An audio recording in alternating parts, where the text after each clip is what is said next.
welcome back. This is a very special Florida episode. We haven't done a Florida episode in a bit. The truth is, we haven't really oh my God, could you even hear me? No. You didn't even care. You didn't even, you just went right into the episode and didn't even care that I didn't have my mic. I should just leave and let you do this episode. You were all like, welcome all stars with your mic and everything. I'm good with that. Okay, You're just fine. giving all kinds of attitude tonight anyway. I'll just watch you do it. Go to bed. Go. Check the mic and make sure it sound right, boys. Hey listeners, ever wonder what it would be like to blow up your comfort zone at the tender age of 50? Well, we did just that. When our last kid went off to college, we hit the road in search of a new hometown. Now we bounce from city to city and bring you along for the ride. This is the Skip Town All-Stars podcast. What's up, All-Stars? Welcome to another episode. We have a 3-pack for you this week. It is the Naples, Florida, St. Pete, Florida, St. Petersburg, for those of you vernacular inclined. And last but not least, my personal favorite, North Fort Myers Beach. Actually, Fort Myers. I thought St. Pete was a different area. I thought it was different than St. Petersburg. I was like, so is it a different city? Like, I would say St. Petersburg and everyone would say, no, it's St. Pete. They would not say, no, it's St. Pete. They would say, no, St. Pete. And I'm like, okay, so it must be a different city. I thought there were two cities right next to each other. One called St. Petersburg, one called St. Pete. Same city, but I don't know, however many years ago, the residents of St. Petersburg agreed to call the strip of beach that goes down the coast of St. Petersburg. Why? That little strip by itself, like kind of like Baja del Sur in Mexico, so stupid. On a much smaller scale. They call it St. Pete's. Just whatever. It's St. Petersburg, so just stop with it. Okay. Well, maybe you can write a letter to your city councilman. Well, I don't live in that city. Just make sure you address it to St. Petersburg and not St. Pete's. All right, we'll do. It's not going to get there. Anyway, we're excited to bring you this episode. It's been a minute since we've been there, but... well, the thing is that we haven't really explored much of Florida. Like, the only place we really explored was Panama City when we arrived. We had 3 days there. Then we obviously did an episode about the villages. But like Florida's so big, like California, meaning that there are so many cities to visit and so many different cities. Like the Panhandle was definitely like... Yeah, we still have to do an episode different about that. Than like Miami. I mean, they're so different in the Panhandle. Yeah, you could say that again. The Panhandle was so different. One has a Confederate flag. Yeah. And the other has Cubans. Yeah, exactly. And it's crazy how big the difference, the state, the size, and just the difference in demographics. Like who lives where, what they're doing, how much money they make, all in the same state. That's not really what I intended to talk about at this point. I was ready to go on St. Pete's. Hit St. Pete's. All right. Let's go hard. So back to the subject at hand. We had the opportunity to meet one of our friends, Patrick. Hi, Patrick. I was waiting for you to say something. Well, I know he's listening. So, hi, Patrick. And an old friend, Gina, and Sarah, and Mike, a whole gaggle of New Yorkers, basically, who were coming down to St. Pete's to visit Sarah's mother. And we got to crash their party. Yeah, we did. Patrick invited us. Literally, it was Gina's birthday, and we crashed her party. So, quick story, Patrick and I went to Youngstown State University together. Go Penguins. Go Penguins. And Patrick is a news producer in New York for WPIX. Patrick is the kind of guy, to paint the picture, it's like you feel like you're best friends with Patrick, but then he does all this stuff with all these other people all over the country. Oh my God. I thought that was just me. I swear to God. Like when I literally thought it was just me feeling that way. Yeah. I was like, huh. So he just has this way of making you feel like you're his best friend. Yeah. He really does. He does. Yeah. Until he's like on a trip with someone else. Yeah, totally. Until you see him in like Greece with like somebody else. You're like, what the fuck, Patrick? I thought it was just me. I thought we were boys. Oh my God, James. I literally thought it was just me. No, you don't only know him through me. I know, but I still get upset when I see him on trips with other people. Fair enough. So anyway, we had the opportunity to go with Patrick and his other best friends Yep. to St. Pete's. And we were actually scheduled to go to Savannah at that time. And we blew off the trip to Savannah because we were like, well, if he's going to come down here, then we got to catch him. Absolutely. And we were able to do so. We went to a hotel called, what the hell was it called? La Zamora. Yes. La Zamora. Okay, so here's the deal with St. Pete's. I don't know if it was law. Anyway, so La Zamora is on St. Pete's Beach. It's really pretty. At the time we went, it was incredibly cold. It was like 28 degrees in Florida that weekend. He was so pissed off. He said, we'll be laying by the pool by the time you guys get down here. And we said, okay, cool. And then when I texted him, he said, I'll be the one wearing every single article of clothing I brought in my suitcase because it's so cold right now. Yeah. So poor Patrick, he was expecting a sunny, balmy Florida vacation. And instead, he should have just stayed in New York. Yeah. But we met up with him. We met up with Gina, the birthday girl, represent. And we met up with Sarah and her husband, Mike. Yep. And Sarah's mother, Kaisa, who was living in that area. And I believe she lived in Gulfport, right? Yeah, she did. Yeah. Mm-hmm. Yeah. Very sweet lady. So we got to spend time with them. We met them at a place called Drunken Tacos in a section of town called Gulfport, which I think that's on the mainland. Yep. And it's a little south, I think, of St. Petersburg, I should think say. it's north, but go ahead. Oh, it's north of, Maybe. Yeah, like she said, it's north of, anyway, just look up Gulfport and go there. It's a really cute area, super safe. We were able to park the car. We had our junk in the back and everything. Yeah. Didn't worry It's for a just second. a traditional, like, Florida beach town. Yeah, it felt like a little beach town. Yeah, it was really cool. It was literally a Florida beach town. Had a lot of character and charm. It had some older houses in the area. You know, the thing you run into in Florida a lot is the sort of cookie cutter communities. And then you'll find once in a while these beach properties. I know you didn't just look at me right now. And you find these like these beachy towns that are super cool and have a lot of like old school flavor. St. Augustine is great. We found out Mount Dora was great. You know, you get houses that have been around for, I don't know, 80 plus years, 100 years. Yeah, I think that 60 years. Gulfport, you're not allowed to tear the houses down and build McMansions. Like you're not allowed to do that. And that's so nice. I know obviously people with money want to come in and destroy the landscape and build their perfect beach house and take up 4 lots. Don't do it in Gulfport. They won't let you. Yeah. They're not interested in you ripping everything down and building a McMansion. So Drunken Tacos was good. It was a fun time. It was. Got to meet and talk with everybody. And then... you know what's really cool about Gulfport? I'll tell you this. Not something you would ever notice. So you know how like landscape, like when... you'll see this in most places, a lot of places. People use rocks to landscape the front of their yard. They don't use grass anymore. They'll use different colored rocks. Gulfport, you'll see this when you're walking like down the street, near the beach or whatever, or even a side street. They use shells.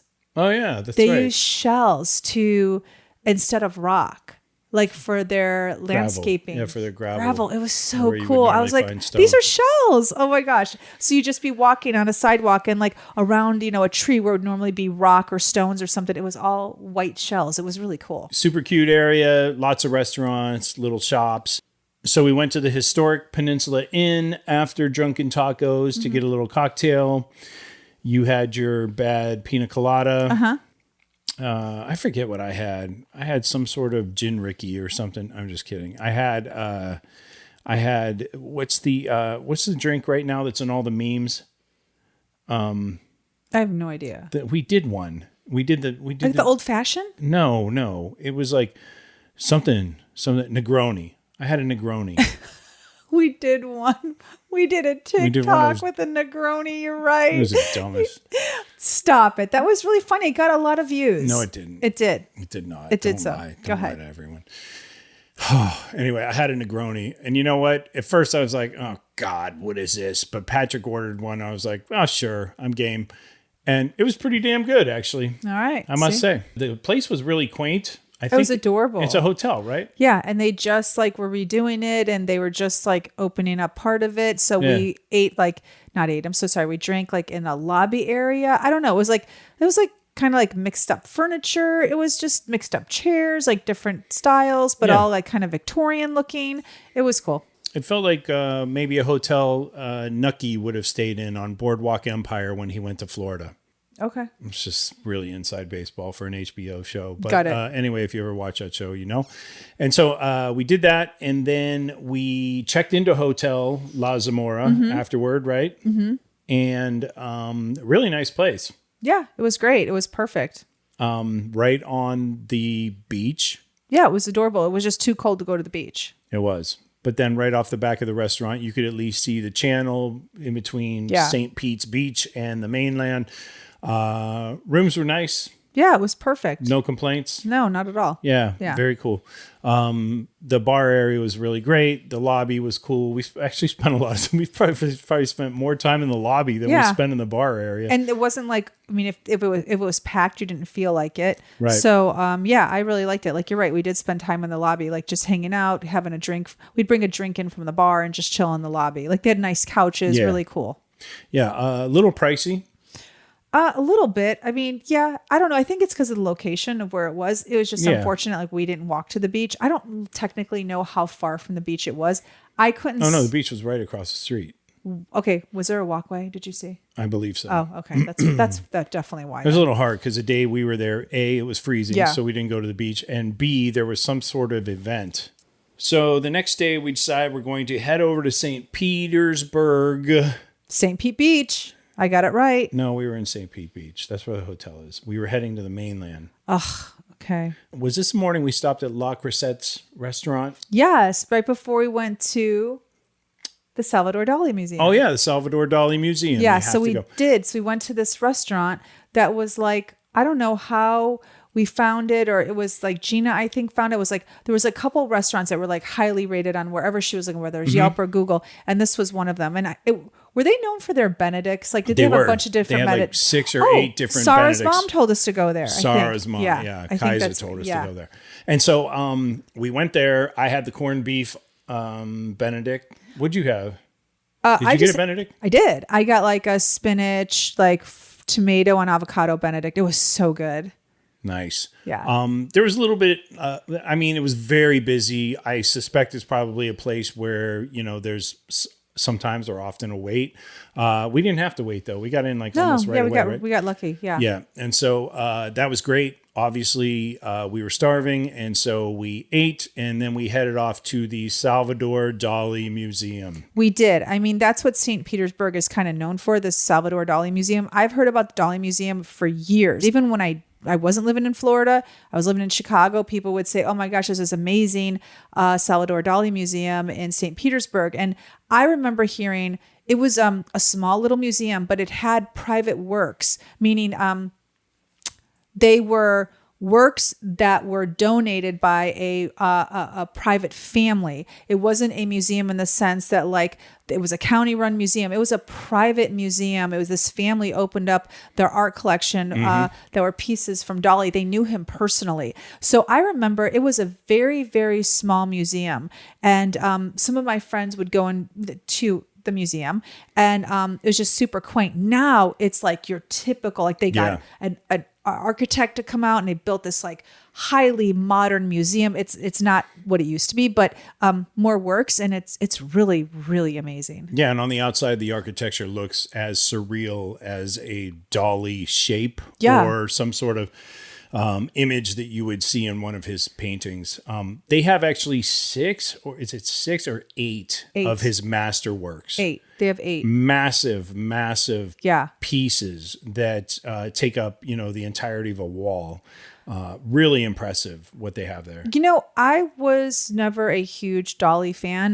Not that I disliked his work at all. I just didn't know much about him. I mean, there are certain prints that I would see, like, in the 90s. He was very popular, I think, in the 90s. Everybody had a Dali I remember in like when we were in college. Yeah, in their dorm rooms. Yeah, everyone had a Dali. I liked his work, but I never got a print. I learned so much about him as an artist, and then just to see like any artist, like where they started and where they ended and how different their work changed. And Yeah. I loved it. I loved it so much that I would go back and I would I'll bring Ellie maybe when she comes to visit, Yeah, or one of the kids would girls. enjoy it, sure. Like, it's such a cool experience. The great thing about him is that he was around for so long that you had like an advantage with him as an artist that you don't often get. And that is all the different eras and how his attitude changed as he got older. He actually left the surrealist movement.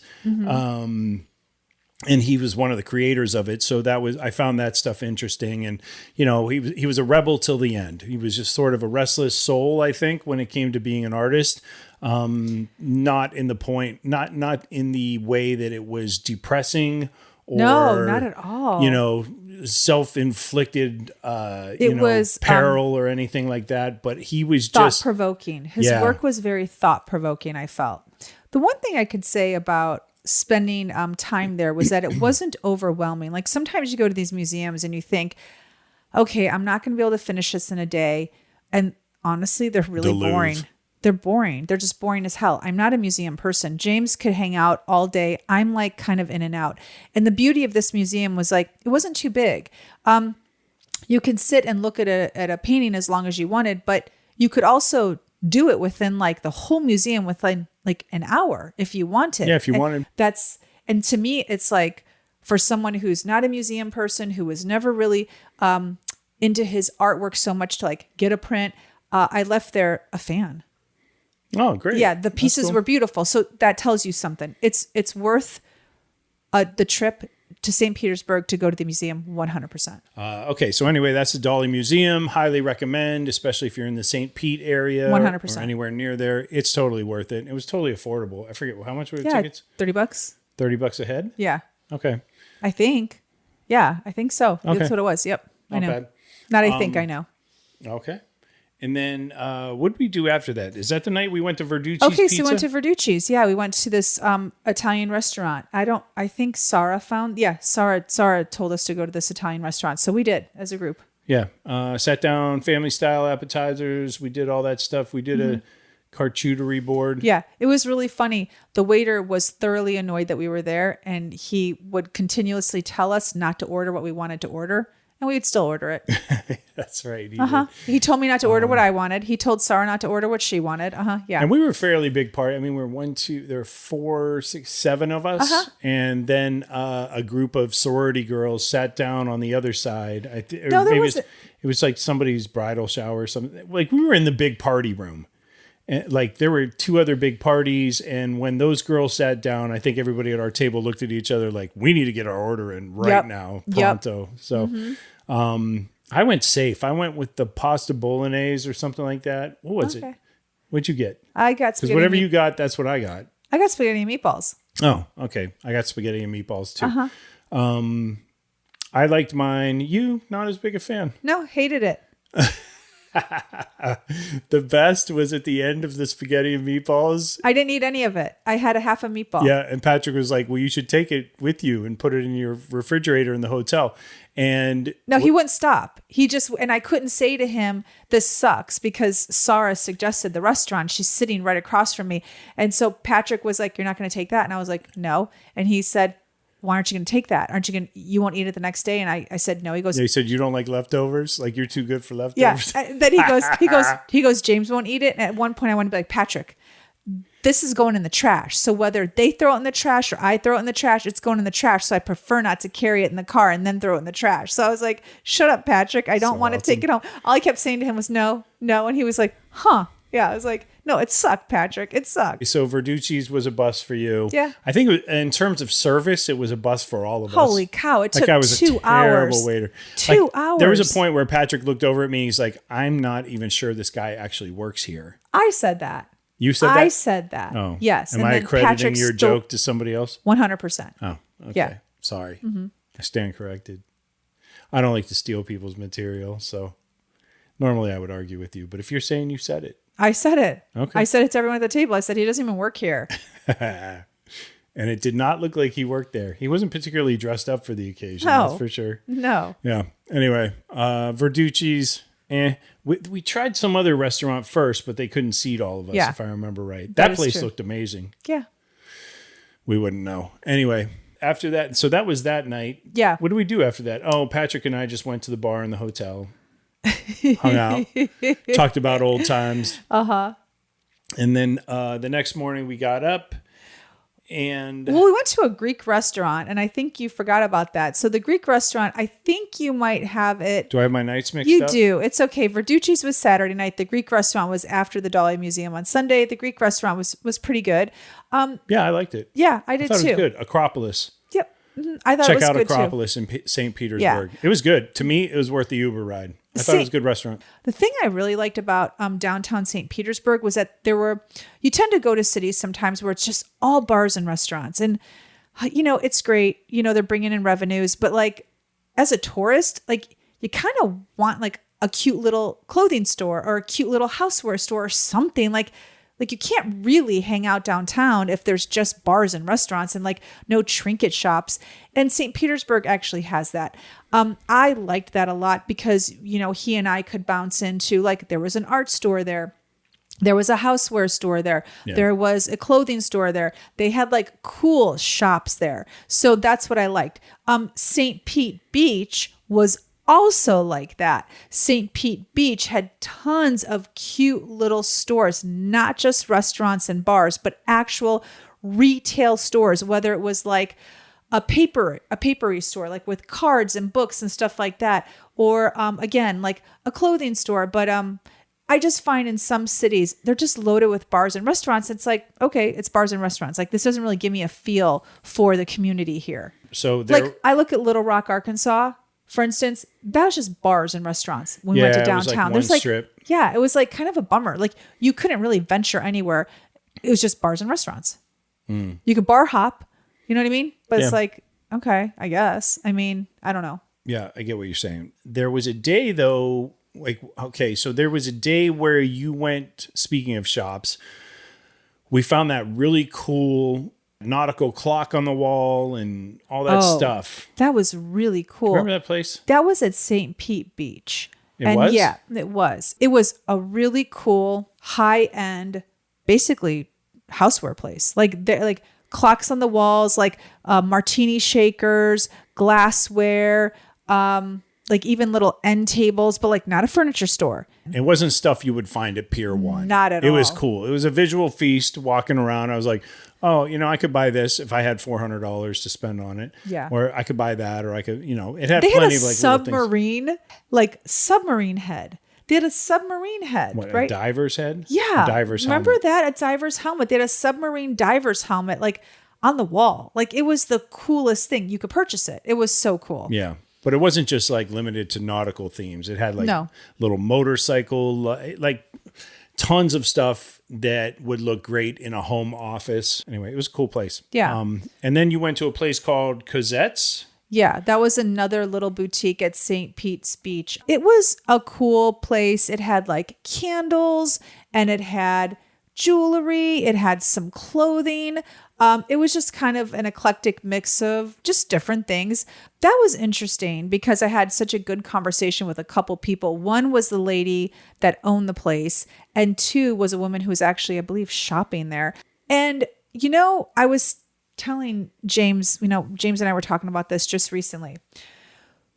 So what we've realized on the road, both of us, we've come across this more than once, is that we're finding these cute little towns and we're finding really angry people that live there. Who hate remote workers. Yes. Who hate transplants. Yes. And St. Pete Beach is one of them. And it is a common theme across the board. I mean, yes. I'm talking from leaving California and going to Florida and all of the states in between. Yeah. Even Oklahoma. Guthrie, Oklahoma, yeah. They're not happy about remote working. What happens is those little towns will take your money, but then they want you to go back to your big city. Yeah. They don't want you to stay because you ruin the landscape. And St. Pete Beach is pretty mad about it. So it used to be a sleepy little beach town. Tourists would come from like they were very clear. Like, oh, we'd get people from Indiana, Wisconsin, Michigan. They'd come down for like November, December, January, February. You know, it was so sweet. We knew the same people all the time, the same snowbirds. Mm-hmm. Well, the pandemic hit, and all of a sudden people could live anywhere. And this sleepy little beach town became on the map. It sprung up on the map somehow. And now all these New Yorkers and New Jersey people found it, have descended upon this beach town. And according to the residents of St. Pete Beach, they've ruined it. They've literally ruined it. They said pricing has tripled. So if you lived in St. Pete and your kid wanted to buy a house, you can forget it. I mean, it's honestly the same story we've been hearing. Yeah, we heard this in Boise. Sure. We've been hearing it everywhere, though, because remote working has allowed people who lived in the big cities and were paying $4,000 a month for a one-bedroom apartment to come to a little beach town in Florida and buy a home and pay, you know, $100,000 for over asking, because heck, they can get a house on the beach for $500,000, and that's a steal when you're paying $4,000 a month. I think remote workers are an easy scapegoat for this, and certainly during the pandemic, or after the post-pandemic America, where people are moving to different spots. That's the whole gist of what we're doing. Those hidden gems aren't hidden gems anymore. That's the thing, and I get people that. are mad. I understand that, but I don't think it really is a result of remote work. I personally feel like it is a result of the evaporating middle class. There's no such thing as a middle class salary or annual income that can allow you to afford these beach towns anymore. It's just not in the cards for you. But St. Pete Beach, that's what they were complaining about. People were affording it. And now they're making it impossible to live there. But it's not because of remote working. It's because the wealthy are getting wealthier and the poor are getting poorer. Okay, but their point was, if it wasn't for remote working, people wouldn't have descended upon that city. They just wouldn't have. I understand that. That's a fact. I know what you're saying, and I'm saying that's bullshit. I disagree. I think it's true. You think it's just because of remote workers? I do. I think that remote working allowed people who, of course, I think there are certain. They didn't make up these numbers. Certain job they categories. Didn't make up these numbers. I think there are certain job categories that allow you to make such a living where you would be considered by most country standards to be upper class. Yes, or to be upper middle class. But you couldn't move before. You were stuck in whatever city was allowing you, affording you that paycheck. Now you can work somewhere else. So why not pick a city that's cheaper to live in and, buy a house there, and you don't mind paying more money for that house because it's still cheaper than living in New York. So you're telling me one computer programmer moving to St. Pete's Beach is doing more having more of a financial impact than the real estate agent who has 6 Airbnbs. My point is, it's not just one. That's what they're saying. I'm saying pound for pound, which adds up to more. You have one person that owns 6 properties, and you have one person that owns 1 property. Of course, but that's not the 6 Airbnbs aren't overpopulating St. Pete Beach. Absolutely. That's not it. I disagree. Guarantee. So you're there telling are people me the scooping shop up properties. owner and the lady that lived there is They're full wrong. of shit. Yes. Okay, that's just stupid. No, I disagree. It is. It's not stupid. It is, because you're telling me that they're wrong. They live there. So you're telling me. I think it's easy for them to point at somebody and say, yeah, ever since Joey and Kyle and Teresa moved James, in, we've heard this they're a across sign of other the board. things. I know. We've heard this across the board. I know. And they're all wrong? I don't think there are 30 people moving to Guthrie, Oklahoma that are now remote workers. I think they're building a development community. What do you think? Okay, what are you thinking then? They're just doing it for the hell of it? I'm thinking a developer moved in and is developing the land and is selling that land. But people have to come. 3 times totally. So people are coming. Yeah, people are coming. Nobody's going to move to Guthrie unless they can. Nobody, I mean, what, you're not making any sense. We've heard this from everyone. Okay, so let's see the percentages. Washougal, Washington. Let's see the percentages. Let's see the percentages of those people who are actually working out of their house. I just don't believe the numbers are there. I'm sorry. I don't. I believe that if you're talking about 5 major cities in the United States. So let's say Los Angeles, New York, Chicago, Seattle, Boston, or whatever the top 5 cities are. The migration from those cities, you mean to tell me out of all the towns across the entire country, they've totally dissipated and ruined the markets in all of these there's just not that many remote workers who have moved. So you just think normal people who are I think the cost of living is going up, and I think it's a little harder to make a living with inflation as a middle class salary earner in the United States of America. But they can't afford St. Pete Beach. Like the middle class, we couldn't afford St. Pete. Like let's say 3 years ago, they said it all started in 2020. I don't know. I'm sorry. They live there. I think they know. They can. Those 2 women were able to tell us, and I think they're wrong. Okay. Well, I think first off, you don't know. Okay, I talked to them. Oh, where were you? Where were you? That's one anecdotal example. It's a business owner. I want to see the numbers. It's a business owner. It's a single business owner who suddenly realizes she doesn't like people from New York. One person is supposed to represent 100 people. You know I don't. Right? That's in a survey. That is not statistically based anywhere in science. In my science. Your pseudoscience of bullshit. I read that. I know that one person represents 100 people. It's like if you see one cockroach, you know there's 100 cockroaches. Oh, that may be true. Oh, but with people, it's not. Okay. People hate us, and we're from Los Angeles. They don't like us wherever we go. That is true. Okay. But that doesn't mean... You just proved my point. Thank you. But there could be... But that doesn't mean the numbers... That doesn't mean the numbers are wrong. Well... Yeah, I mean, okay, so they may not like the New Yorkers, doesn't mean the numbers are wrong. The numbers are still accurate, whether they like the person or not. Nobody's given any numbers. That's my whole point. Like, where's the data to back up this attitude or this thing that St. Pete is ruined by remote work? Show me the data. Show me how many people moved in. Show me. I want to see the numbers.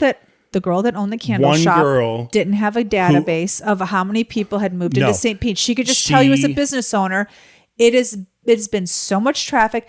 The population has increased. The beaches are crowded. Okay. So what you're saying is that it's all a lie. She doesn't see what she's seeing. Maybe. Just saying maybe here. Maybe the pandemic made a lot of people realize that living in some bullshit area isn't worth it, and it's worth spending a little extra money because life is short to live in a better area and not necessarily working remotely. And you don't think working remotely allowed them to do it now? Because a lot of people are working remotely still. I'm saying I want to see the data because I don't believe the numbers are there. I've seen it across the board, and now you're saying that everybody... I don't see I know I'm not arguing with you about this. Because you're losing. I'm not. People... The data isn't there to support the number of people these folks are claiming. Like, it's just not there. I'm not actually going to talk to you about this anymore. Okay, let's go on. Okay, good. Where are we going? You mad? No, just go on. All right. So anyway, after you were done talking to that lady and she was done ripping on everybody who came from a big city, we went to a place called Boutique to meet up with our friends. Mm-hmm. It was a great little place. It was a wine/beer bar. In there, they had retail clothing. And a bar. Not your typical... not your typical polo shirts, not your typical sweatshirts or hoodies. They had some really cool designs and everything. Would definitely recommend Boutique if you are in St. Pete's. Yeah. Moving on. Let's talk Naples. Okay. Speaking of wealthy. Yeah. Speaking of the 1%. They all live in Naples. Whereas it's the funny thing. I think about this when I was driving through Naples. Beverly Hills is full of Saudis. Naples is full of white people. It's pretty white. It's pretty darn white. So you can think Beverly Hills is full of like white people. No, most of Beverly Hills is owned by Saudis, and almost all of Naples is owned by white people from what we saw. But I have heard since I've been there and before I even went that Naples is the largest concentration of millionaires in our country. And I can't disagree from what I saw. So we were fortunate enough to stay in such a place. Oh, yes. With your friends, Jody and Mike. Yep. I should say our friends, Jody and Mike. That came out wrong. We had such a wonderful time at their home. Yes. They built a beautiful home in Naples, and they've lived in Naples on and off for, gosh, it's been like 10, 12, 15 years, something like that. something like that. They had a condo in Naples for 4 years that they would go back and forth to from Chicago. And then they finally made Naples their permanent residence, I think 3 years ago. And they built this beautiful house. It's gorgeous. Okay, so just think of Coastal Living magazine. That's Naples. Everywhere you turn, it's one beautiful home next to another beautiful home. Lots of luxury cars, lots of golf courses. The beach is gorgeous. Just, it's pretty. Like, I cannot stress enough. It is pretty. It really is. A lot of the people that live there only live there part-time. So you see these beautiful estates.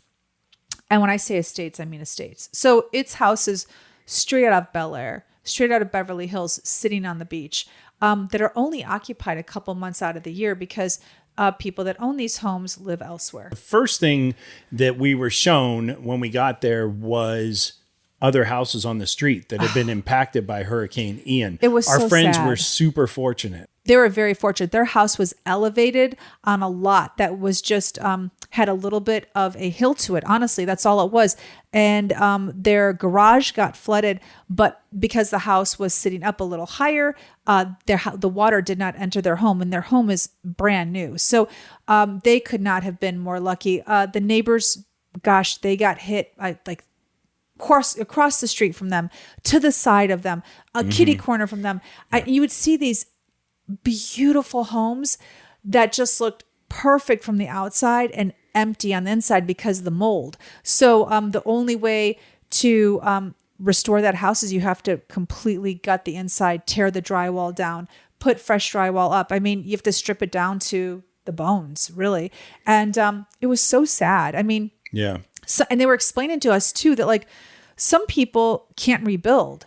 Like they can't rebuild because it's too costly, because maybe like, I don't know, they were explaining to us like now the permits are different. Like the house they had, kind of like the Malibu fires. Remember, people just couldn't rebuild because Malibu required so many different like permits and upgrades, requirements. changes in zoning. They were explaining to us that they were like their neighbor had to, the guy across the street, unfortunately, like he was selling the house, and it was a beautiful home because it was just too expensive for him to gut the whole house and try to redo it. I don't know if some people didn't have insurance, just a lot of issues. And it was sad. But I have to say, it's interesting because once we left Naples, we went to another town in Florida. And it's so interesting to see how that town still has remnants of the hurricane very visible, but Naples, not so much. And it just goes to show you like that, like the amount of money in that city can move things along so much quicker. Yeah, I was going to mention. So we ended up taking a tiki boat tour. We did. Which was fantastic. You bring your own champagne, you catch it. I forget the name of the bar, the restaurant where you catch these tiki boats. But it really is just like one of those circular tiki bars on pontoons. And we had a captain and we got to sip champagne, and he took us around and showed us a few areas where either the waterfront properties had been damaged. There were a couple of yachts inside yachts. There were a couple of yachts lots. inside their shelters that were damaged, even though they were moored inside. They were docked inside their shelters. They still got damaged. There were several. There was a boat in the middle of the bay, if I remember right. Mm-hmm. And then there was sunk. There was a boat sunk just sticking out of the bay, like half in, half out. And I said, "What are they going to do with that?" And he said, "They might tow it. They might leave it." Yeah. And there were a couple that were up on land. Yes, that is true. It was really odd, I have to say, seeing a boat out of water, like in someone's front yard. Yeah. And I saw that more than once. That was really odd. Yeah.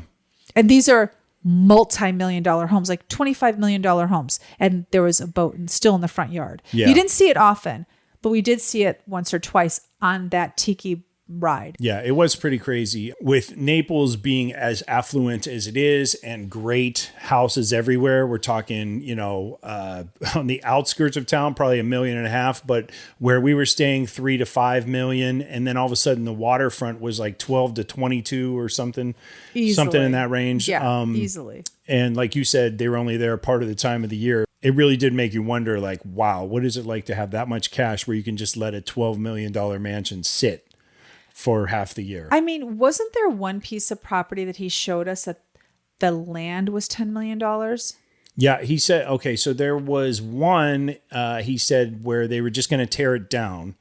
And the land itself was probably going to sell for about 10 mil. It's really hard to wrap your head around it. And when you see these homes, it's even harder to wrap your head around it because the people aren't there full time. It's crazy the amount of wealth that's in the world. And we look, we've all seen Lifestyles of the Rich and Famous and Beverly Hills Housewives, but like to actually see it like up close, you're like, wow, this house is a monstrosity. Mm-hmm. We're talking, some of them could be 15,000 square feet.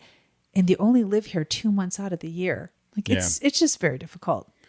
Yeah. So we got to go around the bay, and then we went to Celebration Park, Centennial Park, oh my Celebration gosh, Park, where so the much food trucks fun. were. So it was an area like we were on the bay. We should also mention at this point, your girlfriend Dana had joined us. She did. So my friend Dana, who lives in Delray Beach, which is on the other side of Florida, it's on the East Coast. She drove and met us in Naples on the West Coast. Jody and Mike were so kind to open up their home to her. And we had so much fun. She was there. And after the tiki boat ride, yep, we had an opportunity, like, we were like, well, what do you want to do? Do you want to go to a restaurant? What do we want to do? And they suggested we go to this area that has food trucks. And they said that the tiki boat normally will take us to the food trucks, but I don't know, something had changed. They're not allowed to dock there anymore. Yeah, people were complaining. I don't know what it was. So we got in the car, went to the food trucks. Oh my gosh. So these aren't just like food trucks that like pull into a parking lot and they hang out for a few hours. No, they're literally designated. Like they're the kind that like are always there, but they're food trucks. So it was but not awesome. roach coaches. No, it was. They're a far cry from roach coaches. We're lobster talking rolls. Lobster rolls. Yes. Yeah. And then at the end, so you have a food truck. It's a food truck line on your left, a food truck line on your right. You walk down the middle, and at the very end of the food truck line is a huge bar. It was awesome. So it was like this circular bar at the end of the food truck alley. I'm going to call it a food truck alley. Yeah. And so on the right, we have food trucks. The left, we're walking down the middle. And at the end of it is this beautiful, big circular bar. And they have picnic tables everywhere. Live entertainment. Oh my gosh. It was so much fun. Okay. That was great. I don't know what food trucks like are in your town, but in this town, a $30 lobster roll was coming out of the food truck. It was nice. I mean, I didn't have the lobster roll. I went a little cheaper. I got the gyro, and it was really good. And then I got a gyro too after eating the lobster roll. Mm-hmm. It was so good. And it was just a really fun way to end the evening from the tiki boat ride, sunset ride. I can definitely say that in Naples, eating and drinking is kind of the thing to do. I mean, you obviously have the beach. Golf. And golf. There's plenty of golf courses there and country clubs. But really, like, you can get such good dining experiences while you're visiting there. So there's so much to eat and, so many places to go. So you're never going to run out of options when you're visiting Naples. That's for sure. Yeah, the downtown area where we ate, we had a few Italian dinners there, I think. Yeah, we had... Yeah, we went to a couple different places. One of the first restaurants we experienced while we were there was a place called Alberto's. And that was a really good Italian restaurant. And then I went this other one called Malto. And that was also a delicious restaurant. That one was just a different style of Italian, but both excellent, both downtown Naples. I would suggest either one for anyone visiting Naples. What was the one where we sat on the sidewalk? That was Malto. And they had the little martini bar inside. Yes. Yeah, that was a good place. Yeah, I really it was liked really, that place. really cute. There are plenty of hotels to stay in Naples. Because we didn't stay at a hotel, we stayed at a friend's. Look, there's so many nice ones there. And there's like the regular Hiltons and Marriott. So, if you're going to go to Naples, my suggestion would be kind of be near the beach. It's a beautiful beach and the downtown area, it seems like there's so many different places in Naples to go to that you don't necessarily, I feel like, have to be in the downtown area. I feel like if I were going to go and didn't have a friend, I'd go to the beach area. Like I'd stay near the beach, because everywhere around the beach, also there's like places you can walk to grab food. It's, I don't know if you necessarily, need your car there. You do need a car to get there. But once you're there, I think you'll probably find that you'll be on foot quite a bit. So I was working that week, Monday through Friday. There were sections of town you saw that I didn't get to see. That was my question, I guess. It's like, do you need to rent a car there? I felt like you don't necessarily need a car there. That was my thought, because even when we ventured away from the downtown area and went toward the beach, there were still so many areas to grab food. There was so many areas to like go and get like, a cute little bathing suit if you wanted. Like there was still a lot of those places to go on foot. So for me, I didn't feel like you needed a car in Naples. I just didn't. I felt like if you wanted to go downtown, you can Uber. But it is one of those cities where if you wanted to get a car, it'd be I think pretty easy. Like you could find parking. You can navigate pretty easily. So, too. But I just don't think it's necessary. Like I don't like, everything seems within reach. Like there are some cities we've been to, everything is far apart. You kind of need a car. I felt like Naples was not one of those cities, just from what I experienced. Got it. Any case, so frosé. It's frozen rosé, and it is the drink in Naples. So if you are going to Naples, you have to order a frosé. It also has a little vodka in it. Oh. Yeah. That was the kick. That's why I packed quite a little punch. Yeah. I thought it was just wine. Oh, no. Oh, yeah. It was really good. There's a little jab in there. What's up, listeners? We asked for your input and you delivered. The recommendations for new places for Denise and I to check out are pouring in. And this week we wanted to highlight a message we received from one of our listeners, Dan, who had a lot to say about Iowa, but even more to say about a place called Door County, Wisconsin. I guess there are no chain stores allowed north of Sturgeon Bay, which makes it an ideal place to spend summers. And one of my friends has actually gotten back to me and he said, yeah, I've actually been to Door County and it's pretty freaking awesome. But all that said, Dan and his wife are currently in Arkansas, and he gave us a lot of intel after our Little Rock episode. Dan says, if you head into Arkansas again, turn north at Fort Smith and head to the northwest corner of the state. If you can make the drive during the day, you're going to love the views and you'll be able to find some good barbecue around the Fayetteville-Rogers area. Fayetteville is the true college town you think of, aka it has the University of Arkansas there, and surrounding towns like Springdale, Rogers, and Bentonville are all growing fast.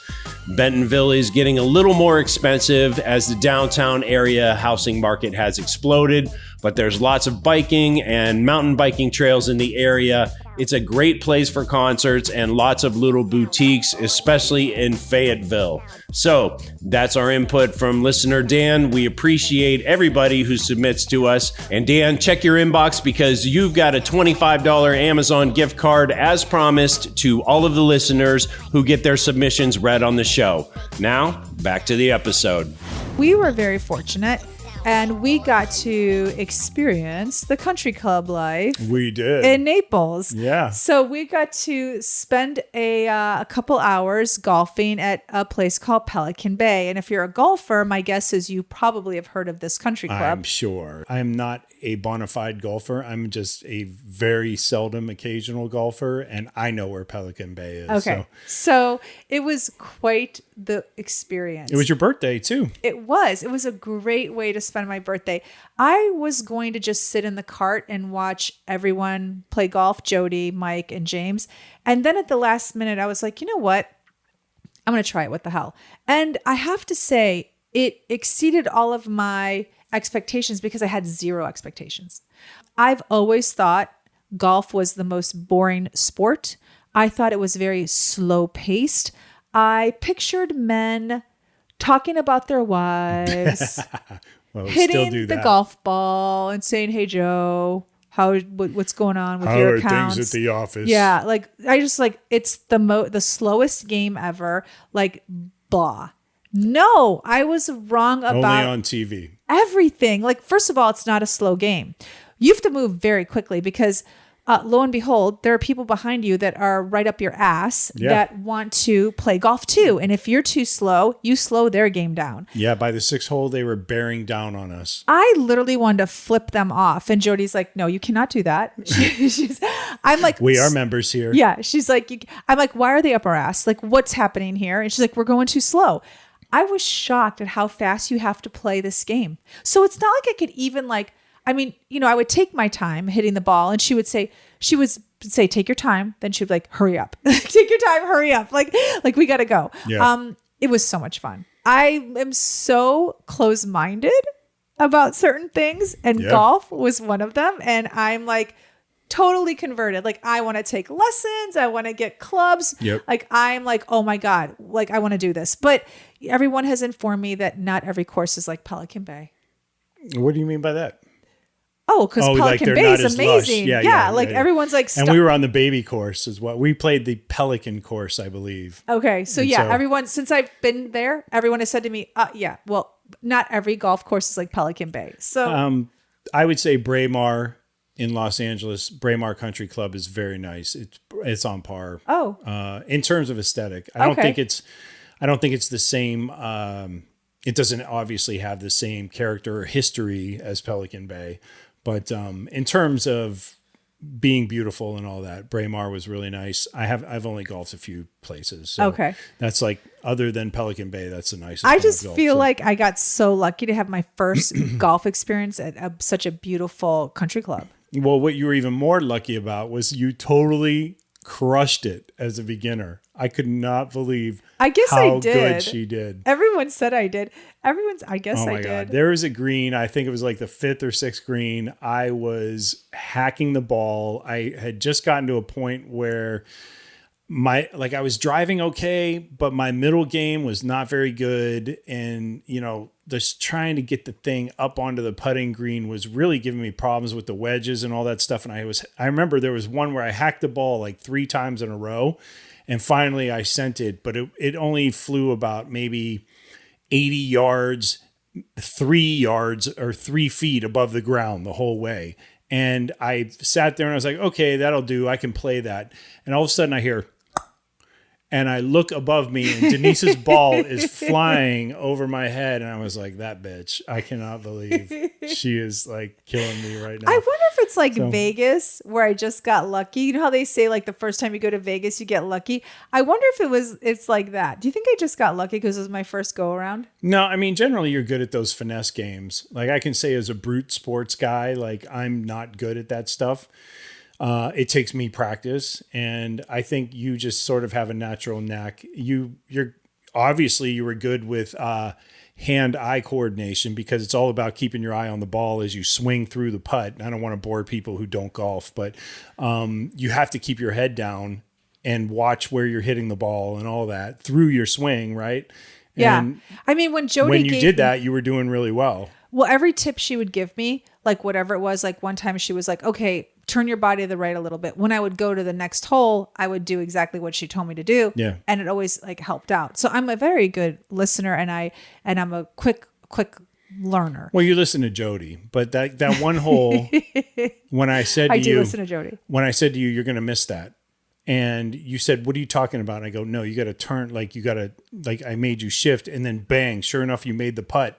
And I was like, see, told you, or whatever. And you were like, that wasn't you, or whatever. It wasn't you. You give me a hard time. It wasn't you. But it's like, I was looking at your putter, and your putter was pointing away from the hole. And I was like, there's no way that ball's going in. You got to turn. And you did. That was all me. Yeah, it was all you. It's because you listened to me. Anyway, okay, so golf was a success. Oh, yeah. I want to take lessons. Mm-hmm. And we got to eat in the country club. You got to take off your hat to eat. You can't talk on the phone. You can't talk on the phone in the clubhouse? Nope, not at all. No. Lots of rules. A lot of rules. They want people to behave. I get it. No riffraff. We were the riffraff. We were the riffraff. Oh, for sure. It was your birthday, and you had a big, long 13-minute message from random people all over the country. And I'm Not random people, friends and family. They were inside rolling their eyes going, you have to get inside, you're being loud. You have to get inside, you're being loud. Yeah, totally. Yeah. Mm-hmm. We were the riffraff. We were the riffraff for sure. But it was fun, and it was great to live for a week as the other half lives, as they say. And they were gracious hosts. I mean, amazing. You know, it's we talked about Chicago people in a previous episode, and Mike and Jody are both from Chicago. They're good people. So after that Pelican Bay adventure, we were ready for some more upper crust. And we decided we were going to head to North Fort Myers, Yes. where my family lives. Woo! It was more of a down home destination for me. Obviously, I have not seen my aunt or my uncle or my other aunt since my mother passed away in 2018, something like that. It's been a while. Yeah. So I knew that they were living in Fort Myers, and reached out, and they said, yeah, you have to come stay for a couple days. And so we went to their little retirement community. I think it's the Deltura Golf and Resort Club or something like that. Is it Tura or Toro? Toro, Yeah. maybe. Del Toro, Okay. Tura, Tura, I think. Okay. I was overjoyed to see them. Obviously, you know, we're talking North Fort Myers, so all the mansions were behind us in Naples at that point. But it was fantastic to see them for a couple days. And, you know, my Uncle Fred, we actually talked about Uncle Fred in the holiday episode. Oh, my God. Uncle Fred's the best. He is the best. And Aunt Barbara's Barb is a the saint. best. I know. Aunt Barbara's a And we also saint. talked about Aunt Patty in a previous episode too. Anyway, so these are all characters you've heard of from my life at some point. They are all Ohioans who have transplanted to Florida. My Aunt Patty goes back and forth, so she does the snowbird thing. But you know, it's easy to say I was very looking forward. And when we left Naples, I think they were only like 45 minutes, an hour away, something like that. That's about right. So we went through Fort Myers, went to North Fort Myers, found their little retirement community where they live. And they're a golf cart community as well, so everyone has a golf cart. They are. Yeah. But the best thing about their retirement community is the pub, because that's where everyone hangs. And it is like awesome because like you go in and Uncle Fred's already there. Yep. Everyone knows who Uncle Fred is. Yep. It's just so much fun. It's like a Cheers, but like with golf carts. Yeah. And if it were Cheers, then my Uncle Fred is Norm. So, and there's a Cliff who hangs out with him. It's interesting because, you know, I'm 52 and I'm, you know, at that point where it's like, I'm worried, I'm telling my kids what to do and all that stuff. And it was just so funny. It was like the minute we saw him and he got up off of his bar stool, and the minute I saw my Aunt Barb when I walked into their house, like, and the minute I saw my Aunt Patty later when we met up with her, it's just like I'm reduced to like a 7-year-old kid again. It's just so crazy how that works. They treat you right? like that too. They do. And they're like, totally. hey, you know, here's my nephew and, you know, whatever. And I mean, just the warm hugs. Mm-hmm. Like, it's so sweet. It really is. sweet. It's like I missed them so much. And it's just so funny. It's like being on an island out in LA, you know, all those years. And it's like, you don't realize, like, you just get used to certain things. And then the minute you see these people and just the fact that they can show you warmth and love and just, I'm just so fortunate to have them as my aunts and uncles. I have them on both sides of my family. I'm really fortunate. Like my extended family is just so loving. And the way he hugged me and he kissed me on the cheek and he kept hugging me and then he'd introduce me to his friends and then he'd hug me again. And I was just like, I fucking love you, Uncle Fred, you know? And so it was just so good. Yeah, he's so sweet. His really Aunt is. Barbara's so sweet. But She is. They're very, very welcoming. They've always been like that. They I mean, have. we're very lucky. And I'm very lucky because they make me feel very included. Yeah. And they sold the 160 acre ranch in Ohio, and they're living in this retirement community. And I asked him, you know, how do you like it? He goes, well, I'm good. I don't have to be my own groundskeeper anymore. It's true. So he really is enjoying his life now. She's enjoying her life. He works at the Home Depot a few days a week. We laugh about that because my we God, know he's Uncle so funny. Fred is just there to make friends. Yep. He clocks in, he makes some friends, and he clocks out 3 hours later. I said, so what do you do? Just show people like where the hammers are and stuff? He goes, some days I don't even have to do that. And so I'm just like, what are you doing? Just walking around with a clipboard all day? He's like, no, he's like, I find stuff to do and keep busy and all that. So it's pretty cool. It. And my aunt works for Allegiant Airlines. She's figured out a way to get some pretty sweet perks to go on standby flights. She flies for free, and all she has to do is she's the person that pushes the people in the wheelchair to their gate. Yep. That's it. And she works like 4 or 5 hours a day, and she works just a few days a week, and she gets to fly for free. That's pretty awesome. Really smart gig you've landed for yourself there, Aunt Barb. Props. So yeah, she gets to go see my cousins in Ohio all the time, and pretty great life they're living there. So let's talk about Fort Myers then. So the first night we were there, my Aunt Patty was already out drinking with her girlfriends. Yep. Getting in trouble. The Shell's restaurant. So the Shell factory is this weird, like, I don't know, like Shell market place. Like, it's a tourist trap. Yeah, it's a tourist place where you stop and get shells. Yeah. But like they sell other stuff there. You can get sand in a bottle, stuff like that, I believe. Yeah. Like it's like a really it's a very Florida tourist shop. Yeah. And in the back, they have a place called Southern Grill. You can get barbecue. You can get fried fish. You can get... that place was packed and it was huge. It was there had so to be... packed. Do you think there's 100 people there?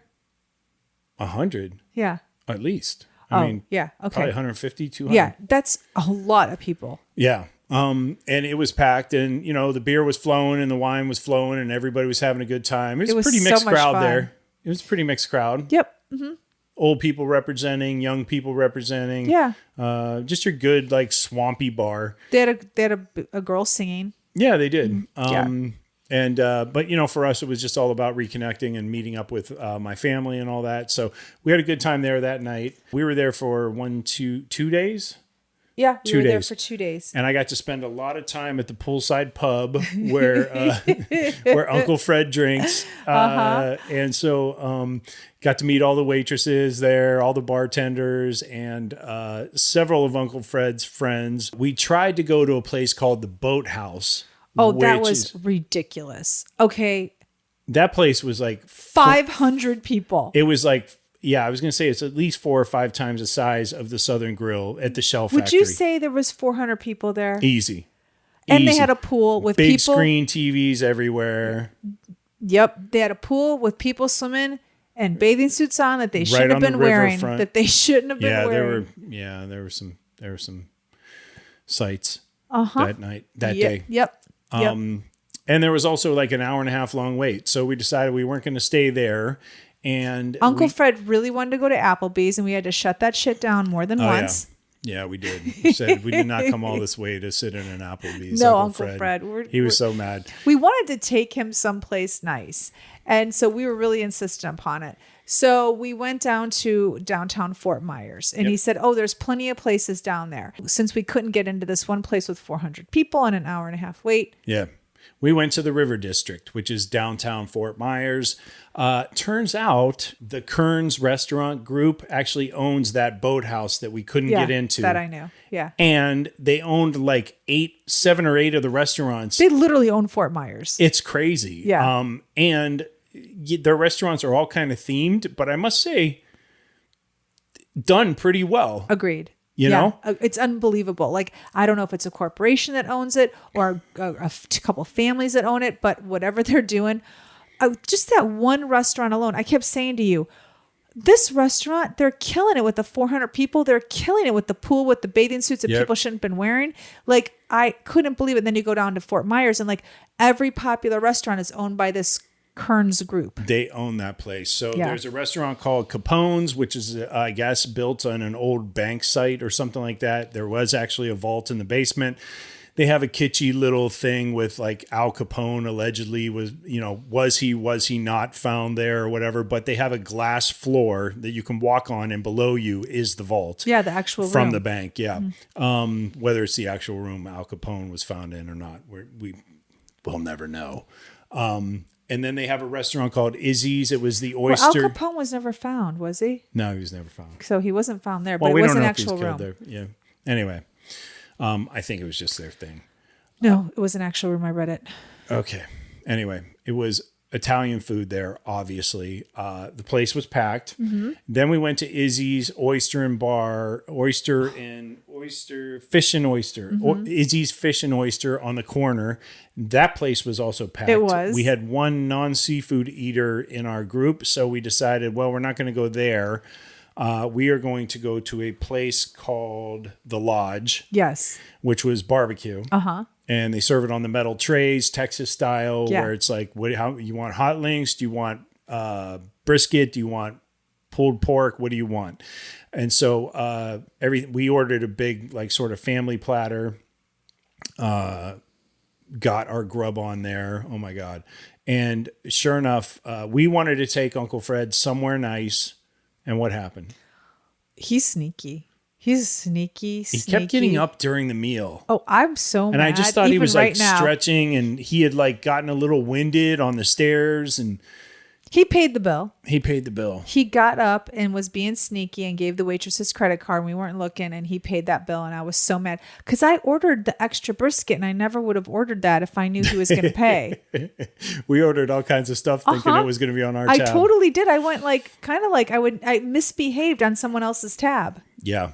Yeah. So anyway, you have to check out that area. Some of the other bars worth mentioning is there's a Firestone, which is a rooftop bar, but I think you go in there and it's also like a gas station theme. Oh. That's the one where you walk in and the bathroom sinks are basically tires with rims. Yeah, it was cool. It was kind of like a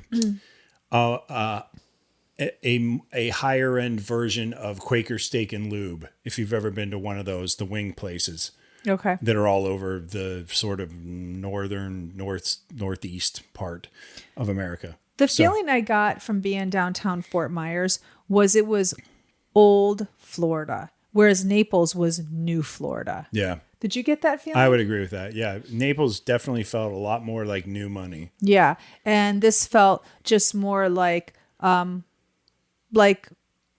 the architecture was like old Florida. Like, and I don't mean old and like dirty. I mean like old and like architecture, like just like something out of a movie. Like, you know what I mean? Like, I thought it was quite charming.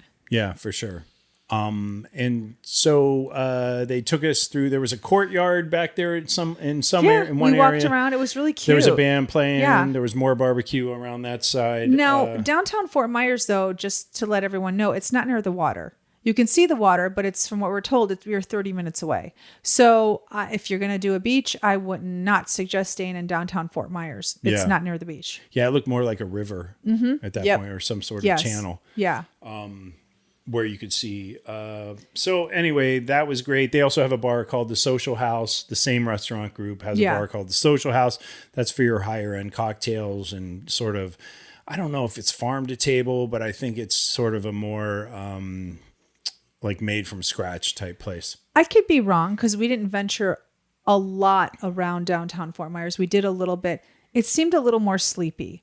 Yeah. Like it wouldn't be a place that like you'd want to bring your teenage kids. It'd be like a place where you'd want to go with like, you know, if you're like over 55 and want to like visit like a Florida town, that'd be your jam. And from where we were coming in North Fort Myers to downtown Fort Myers, we did go through like one or two areas that were a little sketch.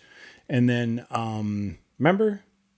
Yeah, we did. You're right about that. Yes, and be then careful. Before we got to downtown, you could actually see a lot of the boats that were pushed up on land and all that. Yeah, so it goes back to the one thing that we noticed, like in Naples, you saw very little of that, but in Fort Myers, you saw a lot of that. So again, you know, obviously the money tends to talk, and that really showed in our, you know, in our drive from Naples to Fort Myers, how the cleanup was a little slower in areas like Fort Myers, but really quick in Naples. Yeah. I also am told, when we were with Jody and Mike told me that he told me that, as many people that could basically paid somebody to take their yachts out of Naples and away from the hurricane. Okay. Whereas I don't think that was an advantage that a lot of fishermen or, sort of smaller yacht owners in Fort Myers Boat had owners. that. Boat owners. They just didn't have that. No, like Same you don't have that advantage. kind of money. I mean, yeah, that's true. If you have a yacht, then you have the money to have someone take the boat and remove it for you and take Out it of up harm's north, way, yeah. take it wherever, And I even said to the tiki boat captain when we were talking about this, well, can't they just put like the boats in a garage? And he said, no, because the hurricane will wipe out the garage. Because I thought, okay, well, they have the boats stacked in garages, right? Like, how they do that. Yeah. So just take the boats and get them off the water. And he was like, where? He said, you have to remove them, like get them out of the state or take them up north. And I was like, oh, I didn't even think about that. Of course, like what can withstand a hurricane? Like, very few things. So yeah, a garage that houses boats may very well not sustain a hurricane. And so people in Fort Myers just didn't have that luxury. Yeah. Yeah. So, but we had a great visit with my aunt and uncle and other aunt. Yeah, we did. And within a few days, it was time to get back to work again. And I think it was around that time where I was really feeling the effects of having pneumonia. And You were. You had felt the effects of both a I head got cold really sick. Yeah. and breaking a crown. I did. Yep. It was awesome. In Naples, I broke my crown. And then in Fort Myers, I got a horrible, horrible cold. Yep. So yeah. So we were a mess. We were a hot mess. Yes, we were. But that trip, besides being a hot mess, I really enjoyed. I got to see a part of Florida that I'd never been to. Same. And I would highly recommend. I mean, different parts for different reasons. And I think, we laid it all out. Like if I were going to go back, I would definitely go back to St. You would be a millionaire in Naples. Exactly. I would be a millionaire in Naples. If I could go back, I'd be a millionaire in Naples. I really enjoyed St. Pete Beach, so I'd like to spend longer time there. That is like Fort Myers, where it's old school Florida. Yeah. But St. Pete is actually on the beach, where Fort Myers, the area we were in downtown, was not. Yeah, That's the only it was downside. a bit more of a schlep. Yeah, only downside. We were able to see 3 cities in Florida. All 3 of them great for their own reasons that we were never able to see before. And you worked remotely from Naples. I did. Now, would you consider working remotely like for an extended period of time in that area? Did you like it enough to do that? Only if I could do it in St. Pete's, right next to where the ladies' shop is. Stop it. I'm just kidding. Yeah, of course. I mean, like, who wouldn't want to work in Naples? Are you kidding me? It's like amazing. It's pretty dope. But Yeah. I would settle for Fort Myers. I agree with you. I think out of all 3 places, like St. Pete's for me still gets the nod. Because it's right on the beach. It is. And I think it also fits our personality profile a little more. Like, we're not afraid of, I don't know, maybe I'm probably only speaking for myself. I think you could adapt easily to the Naples lifestyle. Very. Yeah. I'm more of a St. Pete's kind of guy, I think. But I don't know if I get a few million in the bank. We knows? laugh because Jody, my friend, knows I'm not really a beach person. And one time Jody said to me when she came to visit me and I took her to Malibu, what don't you like about the beach? And I said to her, the sand, the surf, and the sun. Because it's true. I don't like the salt water. The sun burns my skin and the sand I cannot stand. And she was like, oh my God. So for me to say that I would love to be by St. Pete Beach is really just saying I like to be by the beach. Doesn't necessarily mean I'd be at the beach. Yeah, you would never go. Let's not kid ourselves. But yeah, I mean, Naples was amazing. Just amazing. Everything about it was beautiful. But when you're talking like what's old Florida, what's like seaside, it would be a town like St. Pete. Okay. Very good. So let's do real quick rapid fire. Let's see what we can come up with. Top 5 and bottom 5. 3 cities: St. Pete, Okay. Naples, Fort Myers. Lump them all in. Okay. Naples, aesthetically so beautiful. So the top 5 is just the homes, like the homes in Naples. Like you can drive and just never get tired of looking at how beautiful everything is. I like the fact that you can walk around Naples very easily. Like, there's different areas. So for me, being able to, like, we left Jody's house and walked to a couple different places where we could eat and shop and drink and go grocery shop and like just anything we wanted. I absolutely love that about Naples. St. Pete Beach, definitely in my top 5. I liked the downtown area of St. Pete Beach. Again, you need a car, but once you get there and you can park it, you can walk around the whole little quaint area quite nicely. I loved my top 5, the restaurants in Naples. St. Pete Beach, I just didn't experience it restaurant wise, so I can't tell you, but I definitely had a great experience in Naples for every single restaurant I went to. Every single one. I went to 4 restaurants. One was just as good as the other. Didn't have that experience in St. Petersburg. We had that Italian place that wasn't good. And, other 2 were good, but look, we didn't have one bad meal in Naples. So that to me was key. That's part of my top 5. And then my 5th one would be seeing Uncle Fred and Aunt Barbara was in my top 5. It was so awesome spending time with them. So they definitely made my top 5. Bottom 5, real quick. Lots of traffic in Naples. I heard it over and over again that it never used to be like that. I don't know what it was like before. I do have to tell you, it was pretty bad. I went 3 miles and it took me 45 minutes. And I'm told that that's very normal now in Naples. So that's kind of a bummer. Wow. We want to get away from traffic. That's brutal. Yeah. And there was no car accident either. So it was really bad. Also, the neighbors in Naples. Hey, I know it's really great. I was telling Jody this, but damn, I couldn't do a TikTok to save my life.